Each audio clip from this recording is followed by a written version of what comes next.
Good evening, I'm Rob Coles. Thanks for joining us. More details are emerging from a tragic situation in Duluth this morning. A fire at an apartment building has now claimed 2 lives and injured others, including 2 firefighters. According to the Duluth Fire Department, they were called to a report of a fire at 631 East 3rd Street in Duluth around 6 this morning. When first responders arrived, they saw smoke and flames coming out of the building. Authorities said one person in the building died this morning, and then another one died later after being taken to the hospital tonight.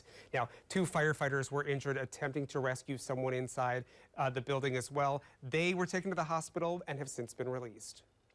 This is a tragic event for our community. Our hearts at the DFD go out to those members, those families that lost members in this fire, and those that are injured. That particular building has caught fire 2 times before. There were previous fires at that location in August of 2020 and April of 2021. According to the DFD, both of those fires were investigated and ruled accidental.